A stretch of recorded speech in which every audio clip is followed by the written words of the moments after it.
오늘 본문은 예수님께서 알페오의 아들 레위를 제자로 부르신 내용을 담고 있습니다. 알페오의 아들 레위. 그런데 이 레위의 직업이 무엇이었냐면 세리였습니다. 세리라면 텍스 콜렉터예요. 텍스 콜렉터. 지금은 뭐 사람들이 텍스 콜렉터에 대해서 그리 나쁘게 생각하지 않지만 예수님 당시의 세리는 사람들이 무척이나 싫어했습니다. 왜 싫어했을까요? 그것은 세리가 로마에 빌붙어서 세금을 과도하게 거둬들였기 때문이었습니다. 당시 로마는 세금을 받을 때 어떤 지역에다가 일정한 액수를 할당하고서는 그리고 그 지역 세금 징수권을 최고 입찰자에게 팔았습니다. 그러니까 로마는 꼭 먹고 안 먹고 뭐 그런 거죠. 그런 정책이었습니다. 그러면 그 징수권을 세금 징수권을 산 사람은 이제 세리가 되어가지고 로마에 납부할 금액, 그리고 또 자기가 입찰한 그 금액, 그리고 또 자기 수입도 있어야 되니까 이거 전부 다 뽑아내야 되니까 가진 방법으로 백성들에게서 세금을 거둬들였습니다. 세리들은 각 가정에서 사람 수에 따라서 인두세를 받고 집세, 토지세, 소득세를 받았습니다. 그리고 다양한 방법으로 관세를 받았습니다. 또 물고기를 잡으면 어획세를 부과했고 길을 통과할 때는 또 통과세를 받고 그리고 마차 소유세를 받는데 마차 바퀴 크기에 따라서 세금을 징수할 정도였습니다. 뭐 지금도 별반 다를 게 없죠. 지금도 보니까 다 그렇게 세금을 내잖아요. 하지만 문제는 뭐였냐면 당시 세리들은 이렇게 해서 거둬들인 세금을 그 돈을 다 이렇게 낼 것만 내고 나머지는 다 자기가 착복했다는 데 있습니다. 이런 세리들은 당시 사람들에게 로마의 하수인이요 백성들의 고열을 짜내는 매국노였습니다.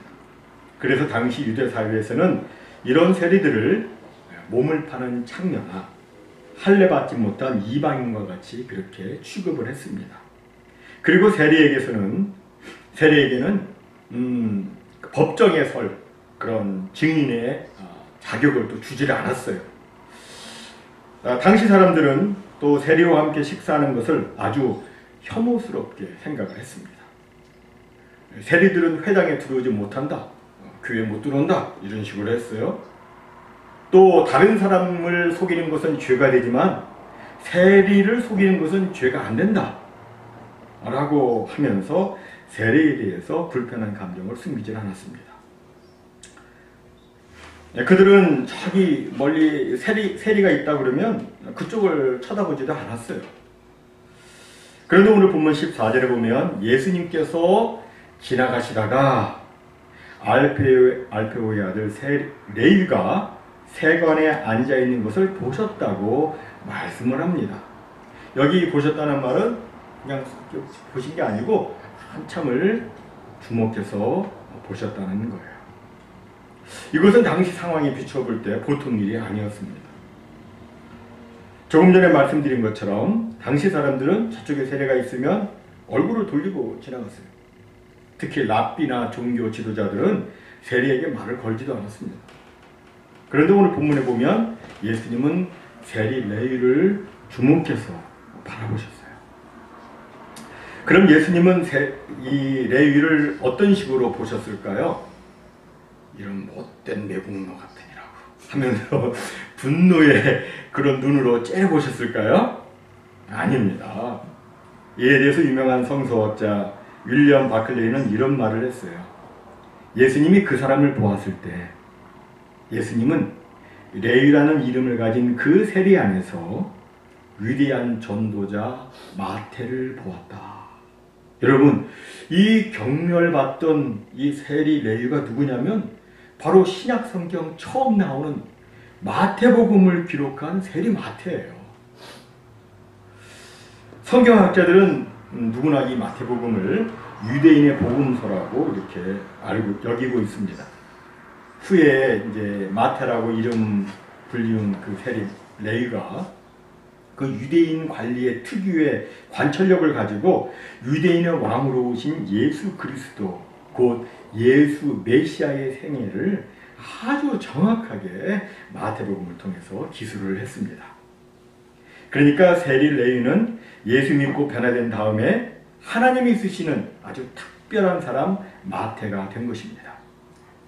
여러분 혹시 마태란 이름이 무슨 뜻인지 아시나요? 마태는 하나님의 선물이라는 뜻이에요. 하나님의 선물. 즉 그는 예수님의 부름을 받고 예수님을 따름으로 하나님의 선물처럼 매우 소중한, 귀중한 존재가 되었던 겁니다. 정말 누구든 예수님을 만나 예수님을 따르게 되면 그 인생이 매우 소중한 존재로 바뀌게 됩니다. 그때까지 레위는 목적이 뭐냐면 to have였어요. just to have. 예?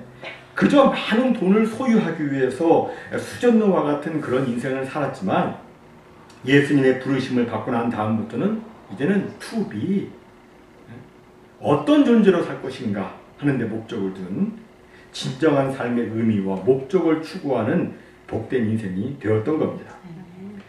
그는 그동안 사람들에게 손가락질을 받으며 멸시와 천대의 삶을 살았습니다. 돈은 많이 있었지만 유대사회 그 누구에게서도 인정을 받지 못했습니다.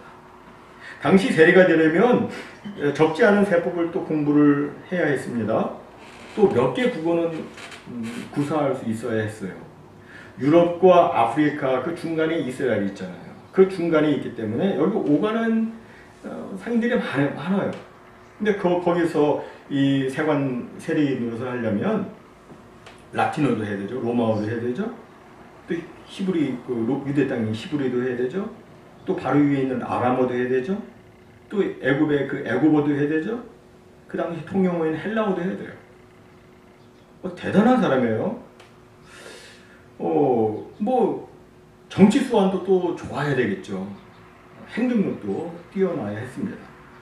이렇게 그는 가진 돈도 많았고 다양한 외국어에다가 능통한 외국어에 능통하고 아주 실력이 뛰어난 그런 인재였지만 그는 유대 사회에서 배척을 받았어요. 이런 상황 가운데서 그는 어떤 마음이 들었을까요? 아주 극도의 소외감을 느꼈을 겁니다. 늘 외로운 거예요. 그런데 그를 예수님께서 한참을 바라보시고 그 다음에 그를 지명해서 나를 따르라 이렇게 말씀하신 거예요. 만약에 그때 예수님께서 그냥 지나치셨다면 그리고 그러실 리 없으시겠지만 만약 예수님께서 넌 세리니까 난 너 상대 안 할 거야 이렇게 해서 그냥 지나치셨다면 우리는 위대한 마태복음서를 읽을 수 없었을 겁니다. 그러나 예수님은 세리 레위를 주목해서 바라보셨어요. 이 사람이 나를 따르면 하나님의 손에 붙들림을 받아서 놀랍고 아름답게 쓰임받을 수 있다는 그 가능성의 안목을 가지고 그를 바라보신 겁니다. 가능성의 안목을 가지고 사람을 본다는 것, 이것은 매우 중요한 일입니다. 예수님은 항상 사람들을 그렇게 보시죠. 시몬을 보실 때에도 그냥 어부 시몬으로 보신 것이 아니라 그 안에 사람을 낚는 어부가 되는 가능성의 안목을 가지고 시몬을 보셨죠. 그래서 시몬에게 나를 따르라 하셨고 시몬 베드로가 나중에 고백을 하잖아요. 주는 그리스도시요 살아계신 하나님의 아들이시니이다. 그 놀라운 고백 위에다가 예수님께서 자신의 교회를 세우셨습니다. 또 예수님은 7 귀신 들린 막달라 마리아를 보실 때에도 단순히 미친 여인으로 보시지 않고 그 안에 거룩한 열정과 또 주님 향한 사랑이 가득한 그 마리아의 가능성을 가지고 보셨죠. 예수님께서 그녀를 불쌍히 여기셔서 고쳐주시니까 막달라 마리아는 어떻게 합니까? 그날부로 예수님을 따라다니며 예수님을 섬기는 아주 신실한 여종이 되었습니다. 골고다 언덕에서 예수님께서 십자가에 못 박히실 때에 요한을 제외한 다른 제자들은 어디에 있었는지 우리는 알 길이 없지만 예수님의 그 마지막 순간에 막달라 마리아는 그 자리에 있었어요. 막달라 마리아는 예수님의 시신이 안장되는 것도 다 지켜보았고 또 안식 후 첫날 새벽에 예수님의 무덤에 그 누구보다도 제일 먼저 찾아가기도 했습니다. 즉 예수님은 막달라 마리아를 보실 때 이 여인이 변화되어서 십자가까지 주님을 수행하며 예수 그리스도의 부활의 복음을 맨 먼저 증거하는 위대한 그리스도의 제자로 보신 겁니다. 이처럼 가능성의 안목으로 보는 것이 중요해요. 이것은 현실 세계에서도 아주 위대한 긍정의 효과를 가져오곤 합니다. 1500년대 초에 이태리의 플로렌스 도시에 도나텔로라고 하는 유명한 조각가가 있었습니다. 이 도나텔로는 자기 생애에 아주 일생일대의 필생의 작품을 한번 남겨보자 해가지고 대리석을 막 사왔습니다. 많이 사왔어요. 그리고 자기가 살만한 것은 따로 구분해서 이렇게 보관해 놓고 별로 쓸모가 없겠다 싶은 그 나머지는 성당 뒷뜰에 그냥 버렸습니다. 그런데 한 무명의 젊은 조각가가 그 버려진 대리석을 보다가 이건 잘 쓰면 괜찮은 작품이 나오겠는데 이렇게 말을 하며 그 중에 길쭉하게 생기고 좀 삐뚤어지게 생긴 거친 한 대리석을 가져다가 2년 동안 열정을 퍼부어서 조각을 했습니다. 2년 후 1504년 1월 25일 플로렌스의 많은 시민들이 모인 가운데 그 조각상을 덮었던 베일을 거두었습니다. 이걸 본 플로렌스 시민들은 흥분하기 시작했습니다. 그리고 말했습니다. 이것은 인류가 기억할 작품이다. 이 조각상이 바로 그 유명한 미켈란젤로의 다비드상입니다. 다윗상이라고 하죠. 미켈란젤로는 아주 길쭉하게 삐뚤어지게 생긴 그 거친 그 대리석에서 그 위대한 다비드 그 조각상을 그 가능성을 본 것입니다. 그렇습니다. 우리는 우리 주변의 사람들을 볼 때 그 사람의 그 현재의 모습을 보는 것이 아니라 그 사람 안에 들어있는 그 가능성을 보아야 합니다. 그가 예수 믿고 성령 체험하고 하나님의 사랑을 경험하면 얼마나 놀랍게 변할까. 이런 가능성을 가지고 사람을 보아야 하는 겁니다. 그런데 솔직히 우리는 연약한 인간이기 때문에 나에게 상처를 주었거나 나에게 좀 못되게 했거나 그렇게 되면 그렇게 가능성의 안목을 가지고 보기가 참 어렵습니다. 그래서 기도가 필요한 거예요. 기도는 내 힘으로 안 되는 것을 되게 하는 능력이 있기 때문입니다. 아멘. 우리가 하나님께 하나님 아버지 저도 예수님의 안목으로 사람들을 볼 수 있게 도와주옵소서 이렇게 기도하면요 하나님이 역사하세요. 그래서 보는 눈이 변해서 주님의 눈으로 사람들을 보게 되는 겁니다. 혹시 다른 사람이 좀 얄밉게 보이고 좀 그냥 못되게 보이고 저 사람 왜 저래 이기적으로 보이고 뭐 그런 데 있으십니까? 그렇게 만약에 보인다면 그건 뭐예요? 기도하라는 주님의 사인이에요. 기도하라 그런 거예요. 기도하면 사람이 귀하게 보이고 소중하게 보이고 사랑스레 보이고 가능성을 가진 존재로 보입니다. 이렇게 예수님의 부름을 받고 예수님을 따르게 된 세리 레이는 얼마나 기뻤을까요? 그래서 너무너무 기뻐가지고 예수님을 모시고 자기 집에서 잔치를 열었습니다. 누가복음에서는 이를 큰 잔치라고 이렇게 표현을 했습니다. 그러니까 우리말로 하자면 동네 잔치 열었다 뭐 이렇게 생각할 수 있겠죠. 큰 잔치를 열었어요. 그리고 사람들은 막 다 초대를 했는데 다른 사람들은 그가 세리라고 그의 집에 오지 않았고 그와 함께 일하는 동료 세리들과 그리고 그 지역에서 멸시와 차별을 당하는 죄인들이 와서 함께 식사를 했습니다.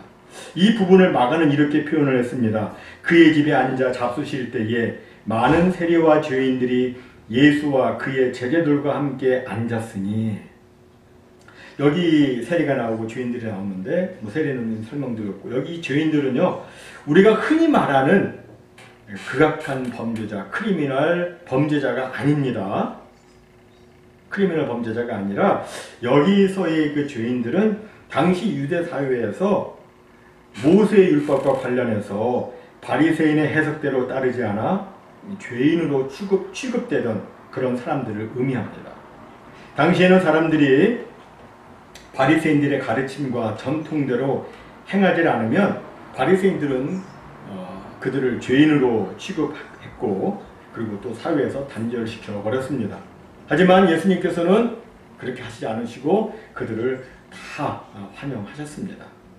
그들과 함께 식사를 나누셨는데 예수님은 뭐 식사를 하시면서 뭐 울면서 드셨겠어요? 즐겁게 드셨겠죠. 그죠? 그들과 대화를 나누면서 그죠?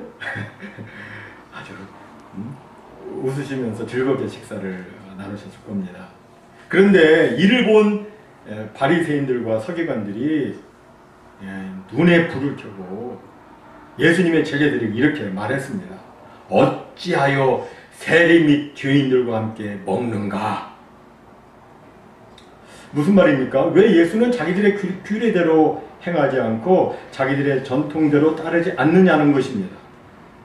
그런데 사실 바리새인들의 규례라고 하는 것은 성경을 자기들 입맛대로 정해놓은 것들이지 정말 성경 말씀대로 살기 위해서 만든 것이 아니었습니다. 그들은 입술로는 하나님을 사랑한다 했지만 실상은 그렇지 않았습니다. 그들은 하나님의 말씀을 지킨다고 했지만 진정된 마음으로 지키질 않았어요. 겉으로만 형식으로만 지켰습니다. 그러면서도 그들은 자기들은 의인이고 자기들의 규례대로 따르지 않는 모든 사람들은 다 죄인이다 이렇게 여겼습니다. 그리고 그들은 죄인은 못했으니까 어떻게든지 단절을 시키고 그 사람들을 벌을 줘야지 그들과 같이 만나서 식사하고 이러면 안 된다 이렇게 그들은 여겼습니다. 그러나 예수님께서는 아주 유명한 말씀을 하시죠. 무슨 말씀을 하세요? 건강한 자에게는 의사가 쓸데없고 병든 자에게나 쓸데있느니라. 그리고 나는 의인을 부르러 온 것이 아니요 죄인을 부르러 왔노라. 여기서 뭐 건강한 자 의인은 당시의 모든 바리새인들, 그러니까 나는 아무 문제 없고 나는 의인이야 뭐 이렇게 생각하는 당시의 바리새인들을 지칭하는 말이죠. 이런 사람들에게는 예수님이 필요가 없습니다. 사실 예수님이 이 땅에 오신 것은 자기 스스로를 의롭다고 생각하는 사람들을 위해서가 아니라 자신의 무가치함과 구원의 필요를 절실히 느끼는 사람들을 위해서 오셨습니다.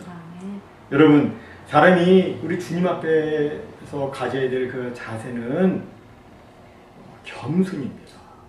나는 필요 없어. 나 의인이야. 나 건강해. 뭐 이런 교만한 마음이 아니라 겸손이에요. 그리고 주님의 은혜를 구하는 간절함입니다. 이게 필요해요. 이런 마음이 있어야 그는 세리 레이가 마태가 된 것처럼 그도 그렇게 그 사람도 그렇게 변화되어서 하나님의 귀한 선물로 쓰임을 받을 수가 있는 겁니다. 이 세리 레이는 돈이 많았지만 그 돈 때문에 교만하지 않았습니다. 돈 때문에 교만한 사람도 있는데 돈 때문에 나는 건강하다고 생각하는 사람이 있는데 그렇지 않습니다. 그 영혼은 병들었어요. 또 이 세리 레이는 머리가 좋았고 또 상당한 지식이 많았지만 그것 때문에 자신을 의인이라고 생각하지 않았습니다. 그는 자신이 병든 자이고 죄인임을 인정했습니다.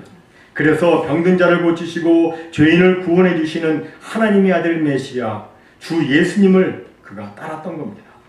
이 부분을 누가복음 5장 27절에서는 그가 모든 것을 버리고 일어나 주님을 따랐다라고 기록하고 있습니다. 모든 것을 버렸다 이렇게 되어 있어요. 이것은 그의 일생일대의 가장 큰 결단이었습니다. 지금까지 그가 사람들의 격려를 받으면서도 결코 놓을 수 없었던 것은 돈이었습니다. 그가 계속해서 집착을 하고 낮에도 밤에도 일했던 목적은 돈이었습니다. 그래서 그는 세례가 되어가지고 그냥 악착같이 그냥 돈을 막 벌었던 거예요. 그런데 그가 모든 것을 버리고 세리의 그 모든 세금 징수권 모든 거 다 버리고 그리고 주님을 그가 따랐던 겁니다. 그가 그렇게 할 수 있었던 것은 주님이 얼마나 존귀하신 분인지 그가 깨달았기 때문이었습니다. 세리 레위는 이제 돈을 위해서 사는 인생이 아니라 주님을 위해서 사는 인생, 자신을 바꾸고 변화시켜 주신 예수 그리스도의 제자로서 주님의 영광을 위해서 살아가는 새로운 인생을 살기로 결단하고 주님의 뒤를 따른 것입니다. 그래서 그가 이제 하나님의 소중한 선물 마태가 된 것이죠. 이제 말씀을 맺습니다. 사랑하는 성도 여러분, 우리 예수님께서는 세리 레위를 가능성의 안목을 가지시고 보셨습니다. 그리고 자신의 제자로 부르셨습니다. 그렇다면 여러분, 예수님은 과연 오늘의 저와 여러분을 어떤 가능성의 안목으로 보셨고 부르셨다고 생각하십니까? 우리 안에 들어있는 가능성의 모습, 어떤 모습이죠? 주님이 정말 나를 통해서 기대하시는 그 주님의 그 기대는 과연 어떤 모습일까요? 저는 그 모습은 바로 우리 주 예수님을 닮는 모습이라고 믿습니다.